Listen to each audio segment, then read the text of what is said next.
سابق chairman P T I نے بشرا be be کا چہرہ پہلی بار کب دیکھا تھا؟ اڈیالہ جیل میں صحافیوں سے گفتگو میں بتا دیا۔ السلام علیکم ناظرین، میں ہوں شہاب خان اور آپ دیکھ رہے ہیں M P news. Pakistan Tehreek Insaf کے سابق چیئرمین عمران خان نے بشرا بی بی کا چہرہ پہلی بار کب دیکھا تھا؟ اڈیالہ جیل میں صحافیوں سے گفتگو میں بتا دیا۔ میڈیا رپورٹس کے مطابق اڈیالہ جیل میں سائپر کیس کی سماعت کے بعد صحافیوں سے گفتگو کرتے ہوئے سابق چیئرمین پی ٹی آئی نے کہا کہ بشرا بی بی کے سابقہ خاوند کے تمام الزامات جھوٹے ہیں، قسم اٹھانے کے لیے تیار ہوں۔ میں نے بشرا بی بی کی شکل دیکھی ہی تب تھی جس دن نکاح کیا تھا۔ ان کا کہنا تھا کہ بچوں کو اپنی والدہ کے خلاف بیان دینے کا کہہ رہے ہیں۔ بہت شکریہ۔ مزید خبروں اور اپڈیٹس کے لیے دیکھتے رہیے ایم پی نیوز۔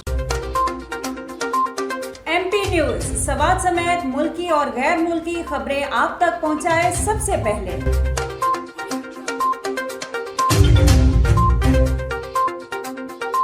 دن بھر کی تازہ ترین خبریں ہوں یا عوامی مسائل ہوں، ایم پی نیوز کی سکرین پر سب سے پہلے۔ سیاسی میدان ہو یا ہو کھیل کا میدان، ہم پہنچائیں گے سب سے پہلے خبر ایم پی نیوز پر۔ اب آپ کی آواز بنے گا ایم پی نیوز سب سے پہلے، تو ابھی فیس بک پر اور یوٹیوب پر سبسکرائب کیجیے ایم پی نیوز کو۔